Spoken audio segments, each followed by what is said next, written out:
everyone, my name is Shauna, in case you don't know, and welcome back to another video. You're not actually going to be seeing my face for most of this video.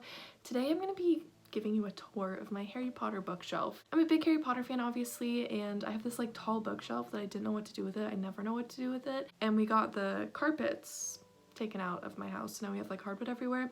Anyways, that allowed me to like redo my whole room and all my bookshelves and everything, and I decided to make this tall bookshelf my Harry Potter bookshelf. So on this shelf I have some of my Harry Potter figurines. I have every single one of my Harry Potter books because I like to collect different editions of them. There's two things that are currently still packed away in boxes that I will put on the shelf in the future, but like the shelf is pretty much intact right now. Those two things are, I have more of the Harry Potter books and audiobooks than what I have on the shelf currently, and I have more of the Harry Potter movie soundtracks than what I have on the shelf currently. What is my cat doing? I don't know if you can see that.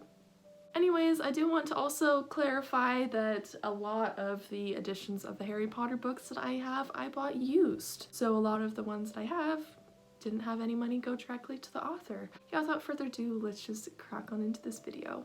So first of all, on the very top of the shelf, I have a couple large books that I couldn't fit onto the bookshelf. I do also want to say that I'm very sorry that I'm gonna have to show the problematic author's name on here because I'm not going to go through all of my editions of the books and cover up her name. There's just too many.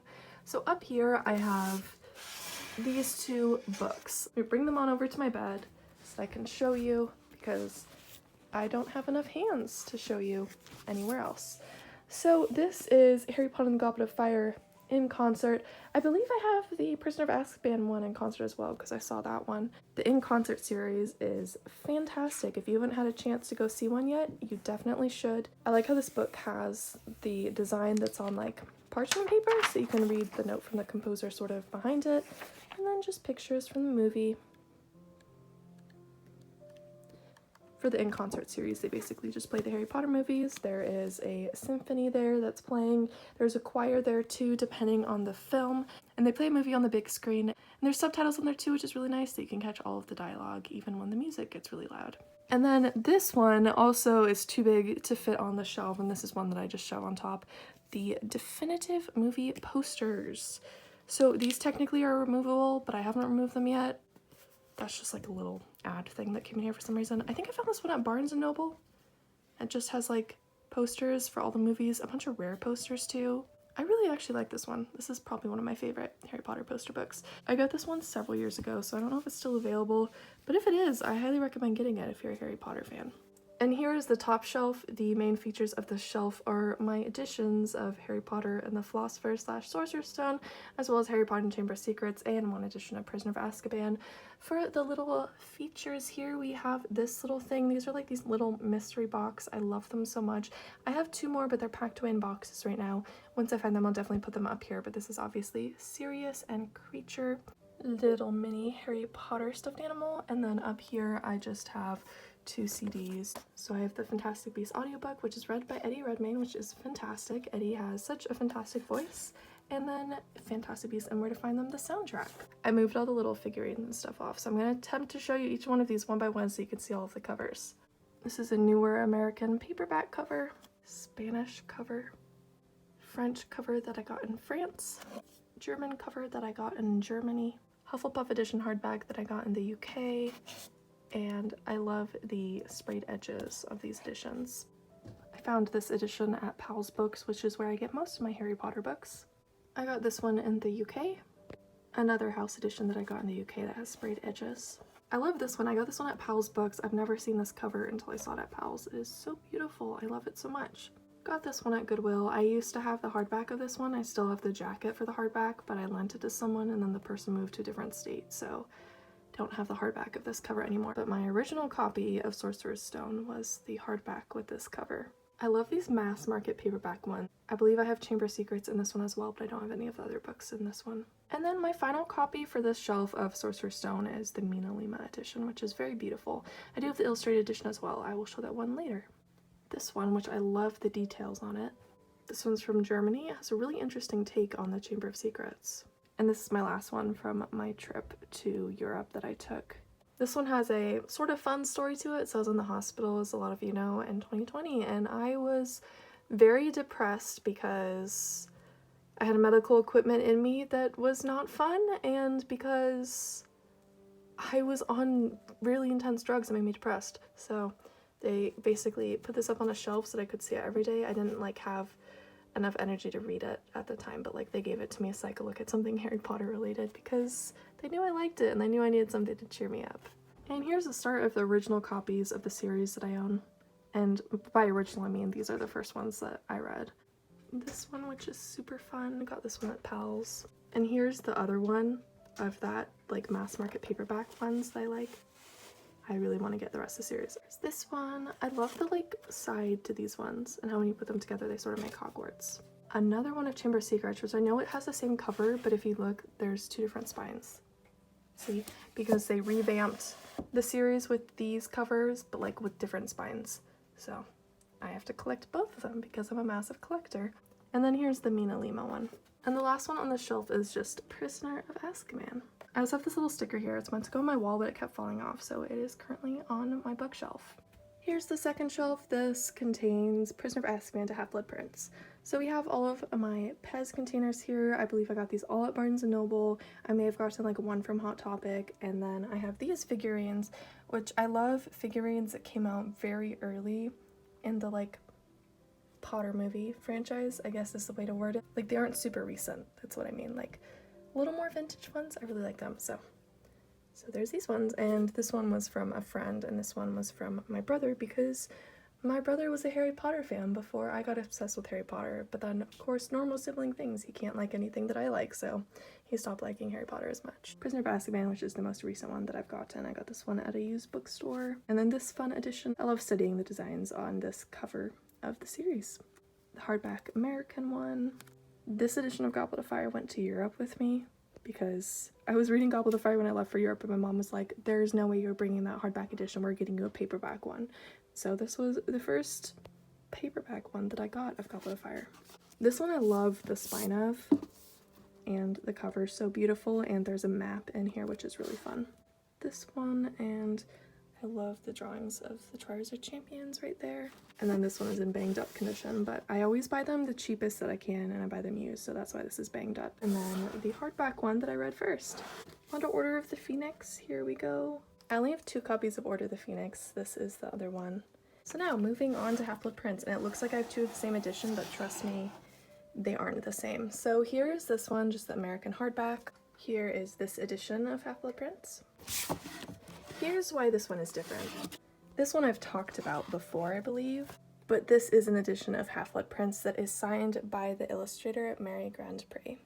I think I've talked about where I've gotten this one from before, but I can talk about that again in a whole video if anybody's interested. So now moving on down to this shelf. This is an awkward shelf level for me, so I'm gonna have to like be really tall on my knees, I think, to show it really well. So to start off with the decorations, we have Elixir to Induce Euphoria. I got this at the Wizarding World in Universal in Orlando, and these don't even taste that good. I just really like the bottle. I love little potion bottle things, so I got it.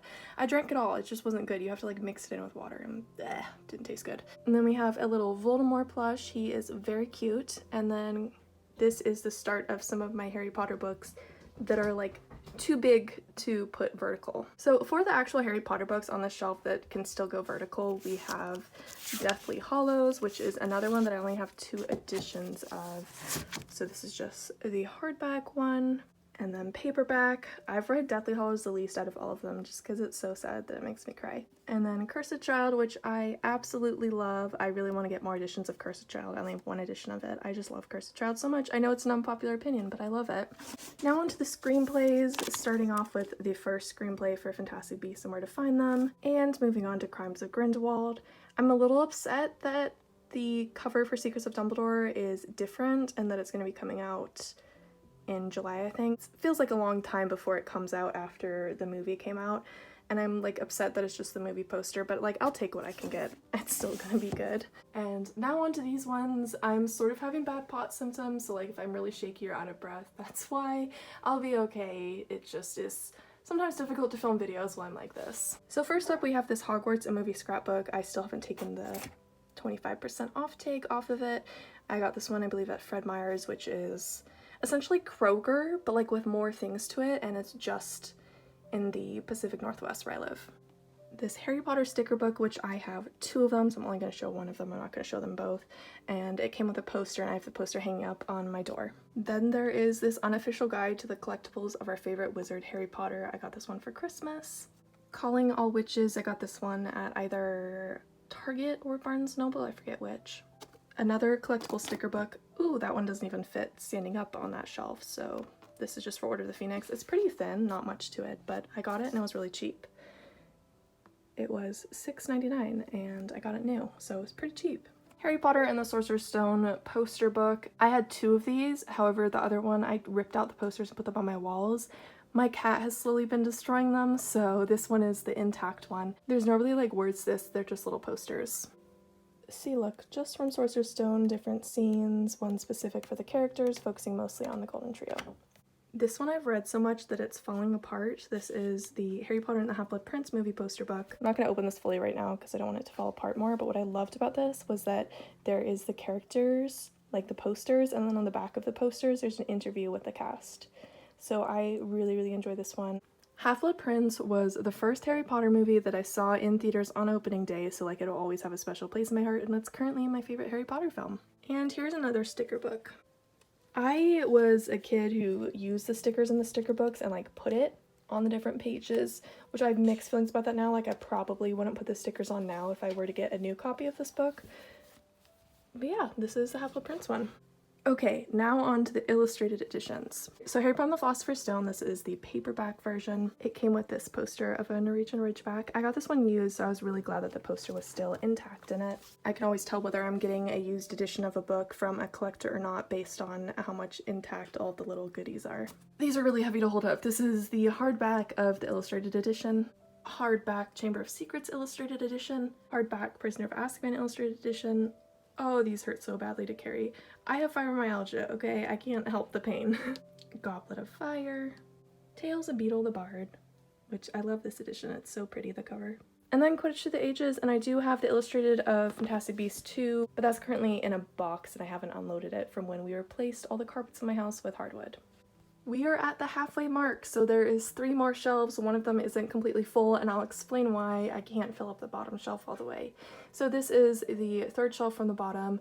I'm gonna do these ones first, right here, and then go on to those ones. I do have more audiobooks on CDs. However, Chamber of Secrets is my newest edition, and my other ones on CDs are currently in a box with the other stuff of mine that just hasn't been unloaded after we got the floors replaced. So I have this sort of setup, like these are the ones that I've read and then these are the ones that I haven't read yet. So this like little book right here is separating them so that I can like clearly see which ones I still need to read. So let's start with the ones that I haven't read first. So we have The Magical Worlds of Harry Potter, A Treasury of Myths, Legends, and Fascinating Facts, and this is by David Colbert. Then we have The Sorcerer's Companion, A Guide to the Magical World of Harry Potter. A lot of these are unofficial books, but I still like to collect them. And then there's Teaching with Harry Potter, which I saw this lady, Valerie, talk at LeakyCon, and so I got her book because I wanted to be a teacher at the time. I don't want to be a teacher anymore, but I still find this to be very fascinating, and I can't wait to read this and see what's in here. And then we have this Dumbledore book, The Life and Lives of Hogwarts Renowned Headmaster. I believe this is by MuggleNet. Then there's The Science of Harry Potter, which was gotten at Barnes & Noble. And there's this one, which is Harry Potter Trivia, which I suck at trivia and I want to get better at trivia, so that's why I got this book, and I got this one at Powell's. If you're ever in Oregon, I highly recommend going to Powell's Books if you're looking for Harry Potter books. It's like a Harry Potter haven. However, they have cut back a little bit because J.K. Rowling is a TERF and they want to support trans people. However, there's like tons of used Harry Potter stuff that you can buy without supporting J.K. Rowling, and you would be supporting a independent bookstore while you buy them from there. This little one is The Art of Harry Potter, and it's a mini book of graphic designs. I love the graphic designs in the Harry Potter series, so like here is Hufflepuff and Ravenclaw, and then let's see if I can flip to another page. This is really small, so it's a little challenging. There's some posters. I love this one. Got this one in, I believe, Bellingham, Washington. I go to Washington a lot because it's just the state above me, and I have a lot of relatives in Washington. So now on to some copies of the Hogwarts Library. So I have this copy of Quidditch Through the Ages, this copy of Fantastic Beasts and Where to Find Them, And this other copy of Fantastic Beasts and Where to Find Them, which is actually marked with all of the beasts that appear in the first Fantastic Beasts film. I haven't done it with Secrets of Dumbledore yet, but with Crimes of Grindelwald, I believe I marked them in the illustrated edition, which is in the box. In the first film, I marked it in this one. I need to go through and read it again and mark it for Secrets of Dumbledore, so I'll probably use this edition, or I might buy a new edition. Then we have the Tales of Beetle the Bard. We have a couple Fantastic Beasts cinematic guides, so this one is just of the beast. And then this one is of Newt Scamander. We have the Complete Idiot's Guide to the World of Harry Potter, which is actually really interesting and provided me a lot of background information into different possibilities for where different Harry Potter things came from, and MuggleNet.com's What Will Happen in Harry Potter 7, which I read after the final book came out, and this was actually really interesting to see all of their theories about what would happen. And then there's the Wand Collection book, which I haven't marked which ones I want to buy next when I go to the Wizarding World or the studio tour. The Broom Collection, which is fantastic. I love the series of like the Broom Collection and the Wand Collection because they are so great, and I love the like size of the book because there isn't many books like this format and style. And then Fantastic Beasts and Where to Find Them, Magical Movie Handbook, and I believe there's like one error in this book in terms of like facts, but it was still a really good book. This is the official guide that they have at the studio tour. They changed the guide based on what exhibit is like the featured exhibit when you go to the tour. When I went to the studio tour, it was the opening of the Forbidden Forest section, so I got a couple of these official guides, which are all Forbidden Forest related. Then I have this Harry Potter Patronus Charm Magical Film Projections, which is really cool. It's really hard to get it on camera what this is, but basically you go into a dark room, you shine a light on the pages in here, and it'll show the scene on the like wall. So like you see there's a little bit of a scene here that is in just black lines, and then when you shine the light, the black lines will show up as a shadow. Well, it'll show up all like yellow or white behind it. If you see what I mean, it's really hard to explain, but it is cool. My phone just turned off randomly, so I really hope I didn't lose any footage. Next up is the Harry Potter and the Prisoner of Azkaban movie poster book. Then we have one of the coloring books. I have a lot of the coloring books, but this is the only one on the shelf currently. This is Magical Places and Characters. Ultimate Lego sticker collection because I am a huge fan of the Harry Potter Legos. Another copy of the official guide. Another movie poster book. I have a lot of movie poster books. And then the final two books on the shelf. First up is Harry Potter, A Journey Through a History of Magic. This was an exhibit at the British Library and they made a book about it. And then there's the art of the film Fantastic Beasts and Where to Find Them with this beautiful cover. The Thunderbird was my favorite beast from the first film, so I really love this cover. Apparently my phone shut off earlier because I was out of storage, so this is the second from bottom shelf. We have Scabbers right here, and then this is the original copy of Sorcerer's Stone that I had, but this is just the jacket because, as I said earlier, I lent my edition of this book to someone and they moved and I don't know where the book is now. I have to buy a new hardback edition at some point. Okay, here's the big ones on this shelf. We have the unofficial Harry Potter cookbook, which I marked which ones I wanted to try back when I could still eat solid food, but of course I didn't get to really try most of them. Wizarding World Movie Magic, this is focused on curious creatures. Another unofficial Harry Potter cookbook, this one was from Costco. Harry Potter paper models, which I believe I got for my birthday last year. I believe this was from Costco. I love this one and how it's designed to be just like Newt's case.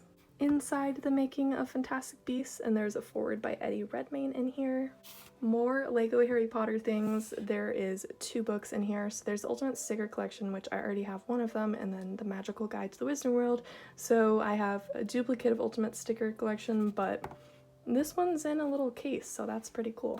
And then I have this one, which is Diagon Alley and Beyond. This is the pop-up guide. One more on the shelf, and this one is heavy, so I'm just gonna place it on top of the others. This is The Art of Harry Potter. This one is super expensive. It is from Barnes & Noble. $75. Expensive, but so worth the money. Finally, at the bottom shelf, this one is so empty because it is right next to the litter box, and so like litter will end up on this shelf, and I don't want any of this stuff to get dirty. I probably need to turn on the flash so you can see things better since this is the very bottom shelf and there's a little bit of shadows. I would have had a different setup in my room where I could have utilized the bottom shelf better, but I added the TV to my room, so my whole room got a different layout because I had to make room for the TV. In here we have Weasley's Wizard Wheezes scented candle. This one smells so good. I have another one. I don't know where it is right now. This one is a very good mint. Like, it smells like the most delicious mint in the world. This one's easily washable, so like if cat lore gets on it, it's not the end of the world. There's these little like Harry Potter sort of like cartoon anime figures. This is Harry, obviously.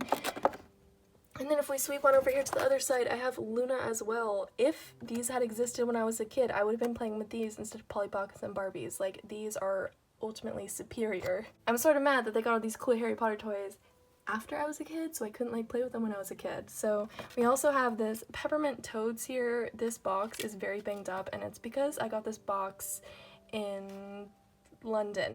And the final thing on this shelf is this Harry Potter and the Deathly Hallows figurine. I only have Harry, but there is other ones in this series, like Buckbeak, Hermione, Ron, and Voldemort. I don't know where the person who got this for me got it from, but I really love this figurine. So that was all for my Harry Potter bookshelf tour. I hope you enjoyed this video. If you did, feel free to give it a thumbs up and subscribe to me if you haven't already. I upload videos twice a week, so my next video will be uploaded this Friday. I hope all of you stick around to watch that one. And until next time, goodbye!